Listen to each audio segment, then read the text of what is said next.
If you win, you manifested it. Fantastic. If you lose, you would have spent so much time imagining it that you're really going to want it. And because you're really going to want it in your mind, you're going to be more motivated to work hard than ever before. Most of you do not use your mind for what it's for. You've forgotten how to imagine things. But you cannot close your eyes and vividly imagine. You can't give yourself goosebumps. You can't evoke an emotion in yourself anymore. This is an age-old skill that humans had very recently up till social media. You should be able to close your mind and imagine the life you want to live so viscerally, to the point where you can taste it, so that this reality, the one outside of your mind, feels like nothing but a prelude, a ramp, which allows you to get where you want to go. The mind is that powerful. If you ask any champion of anything, they always envision themselves as champion all of the time. And the reason they do that is, one, so they feel confident, but two, so that if they don't become champion, they're more angry and more motivated for the next attempt to ensure that they do become champion. So that's the mentality and the mindset you have to have. Your mind is your number one ally in all things. A lot of you have been sabotaged internally by your own mind. Your own psyche is working against you. When you have negative thoughts that prevent you from being the best version of yourself, you should understand that your mind is attempting to betray you, and you should feel disgust because you have enough enemies. There are enough people in that opposing trench trying to destroy you. If you're watching this and listening to this right now, I promise you, if I were to give a button to most humans on this planet, if I were to go up to an average man, 25-year-old man of average income anywhere in the world, and say, if you press this button, this guy's gonna die. And I'll show a picture of you holding your dog, cuddling, being a nice little boy, whatever you're doing. I'll make you look sweet and innocent. I'll say, if you press this button, this guy dies, but you get $100 million. You do understand that 99.9% of people will press that button, right? And they'll take that 100 million without remorse. They won't really think about you very much. And if they do, they'll distract themselves with a Lamborghini and with bitches. That's it. They won't care about you. There's enough people in the opposing trench who are prepared to destroy you for self-interest that the idea of you not having every single part of you on your own side is truthfully sad. You need to be in a better position than that. You cannot allow your own mind to betray you ever. It has to be 100% on side all of the time. Once your mind is on side, once every part of your psyche is on your team, that's when you can go and look for other teammates. You can expand your network of other people whose psyche is all 100% on their side, and you have a unified outlook on the world. Then you can go and get things done. But the idea of self-betrayal is something most of you are struggling with and you didn't even realize. So as a thought experiment, we're going to sit here and I want you to actually think about it. How many times have you doubted yourself? How many times have you didn't feel like doing something you knew you were supposed to do? How many times has your mind tricked you into procrastination or being lazy? How many times has your mind convinced you that it was okay to fail and lose even though you didn't try your best? How many times have you sought comfort in excuses? How many times have you betrayed yourself? Don't worry about your enemies attempting to crush you. That's another conversation. If you actually analyze most of your failures, you're going to see the majority of them come from self-sabotage. And once you're in a position like me where you never betray yourself, where your mind never lets you down, ever. My mind knew exactly what I had to do. I did not miss a single day's training. I did not lose my mind. I did not go mental. I did not have a breakdown. I acted exactly as I was supposed to act. I was fully professional in all things. I got as much work done as I could possibly do. I was extremely productive. I used the experience for what it was. My mind never betrayed me. If you listen and look back on most of your failures, you're going to see that it was your own mind that betrayed you. It wasn't your enemies that tricked you. It wasn't your enemies that outmaneuvered you or outsmarted you. Most of you are not yet at a high enough echelon to even have enemies of caliber. You were simply self-betraying. And until you identify that pattern and get yourself in the habit of ensuring that is impossible, then you're always going to lose against people who fully believe in themselves. You know, one of the things that stupid people have that makes stupid people quite successful sometimes is irrational self-belief. And the smarter you are, sometimes the harder it is to irrationally believe in yourself.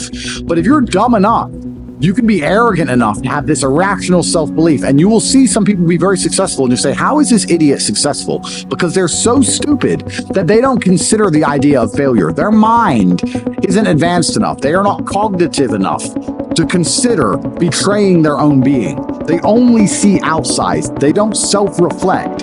If you're intelligent enough to self-reflect, you need to do it so that you can come up with feedback, so that you can constantly improve, but be very aware of the trouble that can come from a mind that's not 100% on your side. My mind is 100% on my side in all ways. If I have to do something difficult, even if my body can't do it, my mind believes I can do it all the time. And you'd be amazed how much of life, even in the physical realm, is mental. If you believe you can run a marathon, you can run a marathon. If you don't believe you can run a marathon, you can't run a marathon. Because a marathon is hard. And by believing in it, by truly believing you can do it, then you will your body to a different level than if you don't believe you can do it. It's the same with absolutely all things, including making money, including the gym, including dealing with mental struggle. Anxiety is self-betrayal. Panic is self-betrayal. Procrastination is self-betrayal. Laziness is self-betrayal. Lacking motivation is self-betrayal. All of these things are self-betrayal. Most of you, your largest enemy on the planet today is yourself. You are the one who is destroying your own prospects because you don't have your own mind under control. And one of the things that's crazy about the world is your mind is one of the few things you can control. You can't control very much else. You can only control your mind. It's the only thing you have control over. So if you don't control it absolutely, you're going through life with no control over anything. You don't control your own mind, which means by extension, you do not control your life, you do not control your woman, you do not control the weather, you don't control nothing. You're just an empty vessel going through life with zero control over anything. You can control, once your mind's in check, your reaction and attitude to things. When you're in the trenches, there's people who give up, there's people who quit, there's people who sow FUD, there's people who feel sorry for themselves, there's people who want an easy way out, and there's other people who say, listen, this is a test, and the only way we're going to get this done is to be irrationally positive all of the time. What can I do about the price of Bitcoin? Perhaps nothing. But the universe may reward you karmically if you at least try to do something positive. Go for a walk, go for a run, burn some calories. Why don't you go down to the nearest grocery store and buy the old lady's groceries? How about that? You're unhappy that Bitcoin's gone down. Fine. What I recommend you do, although you may not understand this because you don't see them as linked, but karmically, all things are linked inside of this universe. Go down to the local grocery store and buy some groceries for an old lady. That's what you should do to fix the Bitcoin price. Now, will that genuinely affect the Bitcoin price? I don't know. It's amazing how this world works. Perhaps in some strange version of events, that slight delay in her thanking you and her getting in the car ends up leading to an increase in the Bitcoin price. But even if it doesn't, perhaps you'll learn something about not being so attached to money. Perhaps you'll feel grateful and understand you have a lot more spare money than you thought in the first place. Perhaps your attitude to the world will change, which will allow you to be more open-minded so that you can approach opportunities in a different way so that you make more money later on.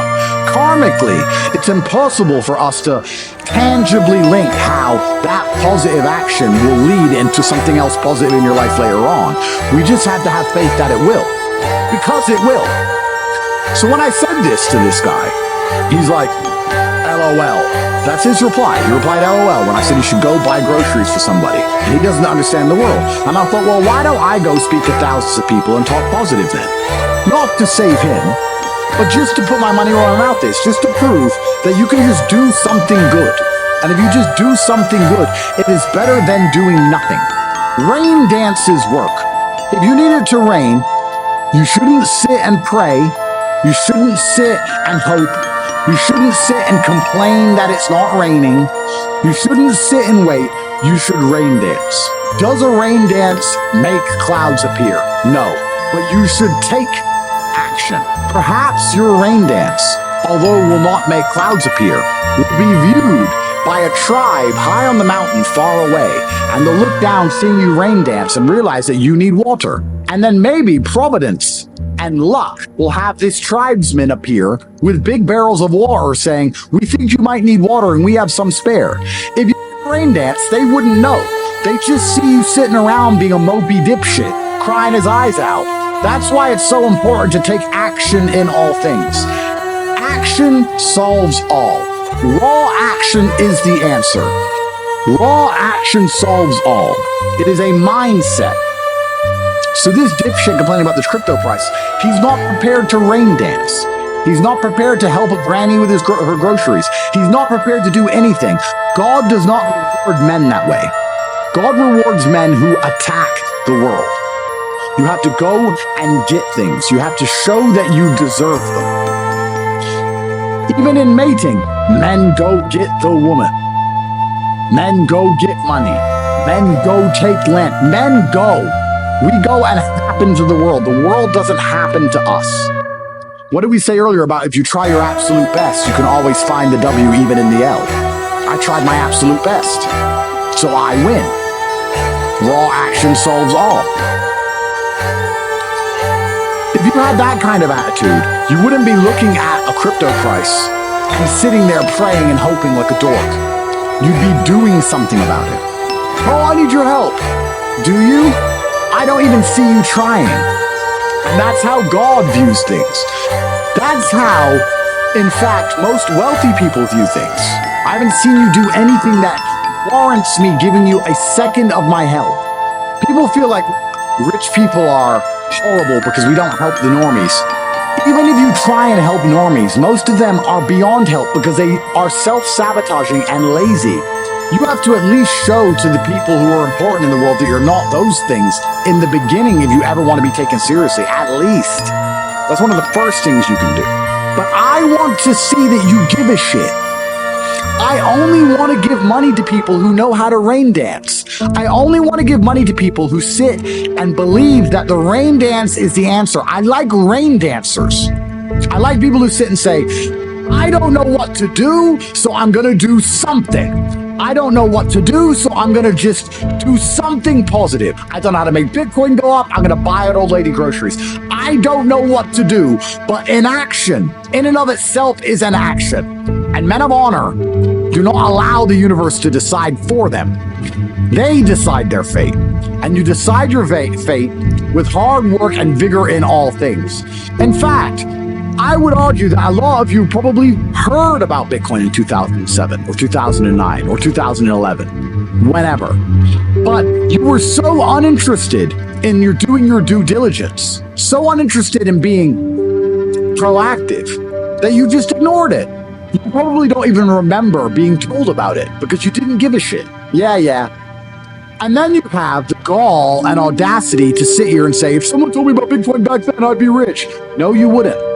If you're the kind of person who would have got rich from Bitcoin back then, you're the kind of person who can get rich right now by taking action, by paying attention. If you're refusing to do the right things now, you would have never done the right thing. And retrospectively identifying your failures and identifying how many right things you've missed out on is actually a form of hard cope. Oh no, I just don't have the chances. You had chances and wasted them. And you have another chance right now to do your rain dance. You have a chance. You're sitting here right now during a chance. You have a chance from God because you're breathing. You have a chance right now to get things done. Now, you can retrospectively look back on this period of time and go, oh yeah, I was young and energetic, but I wasted it. But if someone had just told me to try hard at this, I would have been. I'm telling you right now, I'm telling you about Bitcoin in 2009, but you're not going to do anything. It's almost impressive how difficult it is to make the average person move. The average person is a statue getting shit on by the pigeons, and they'd rather just sit there covered in shit than move. It's very hard to inspire people to take initiative to save themselves. It's incredible. Why? When they know that it's going to work. Some people are just born to lose. These are people who are betrayed by their own mind and can't be influenced even from the external because their own mind betrays them. There's a devil on their shoulder constantly holding them back. When you watch old kung fu movies and you see a master and he has chi, I totally understand the danger of a man with endless chi, endless internal power that he can convert into anything he wants it to be, whether it be mental fortitude at the time, physical fortitude, whether you're going to exert it as an attack. Chi is a super real thing, and it's self-generated. It is a decision. I want you to understand how my mind works. My core principle is endless work, endless attack. That is how you win in the end. You never give up and you endlessly persevere. It's hard to destroy the man who endlessly perseveres. Perseverance is the key. It is very easy to accept an L when you've tried your best. It's easy. The reason I don't like that saying, well, as long as you tried your best, is because most people don't try their best. If you do try your best, it's very rare you fail. In fact, it's nearly impossible. People say it's okay to lose if you tried your best. The secret to the universe is if you try your best, you hardly ever lose. It takes some freak accident or the will of God to ensure that you don't pull it off if you actually try your best. And on the few scenarios that's happened in my life, I'm happy to take the L because I can say I couldn't have tried any harder.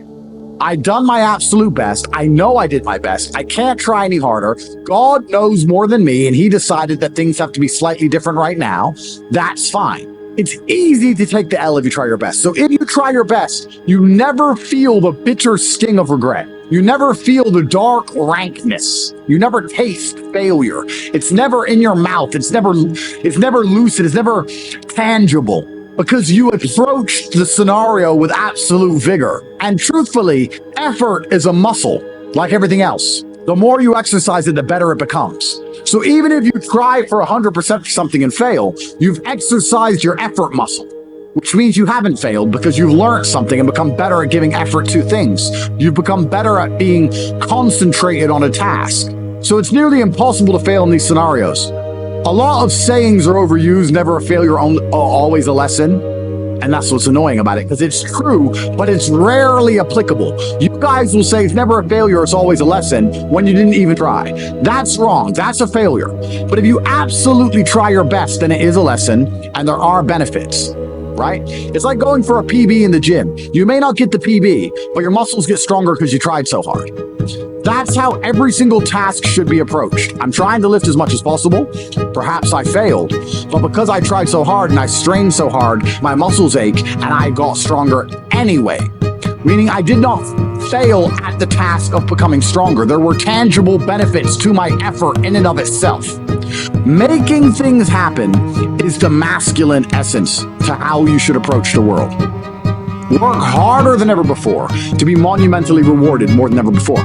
It's also about pleasing the universe and showing that you are prepared to put your concentrated calories, the calories you consume, you're prepared to put them into something. You're only going to be rewarded if you differentiate yourself from the crowd via effort. A lot of people don't know how to try anymore, but we are not like that. We know better. We know how to try. That's why we always endlessly win. You should feel genuinely worried about wasting a single second, because you can't let the winners keep dunking on you. I've spoken at length about how the world is getting harder and harder. This is true.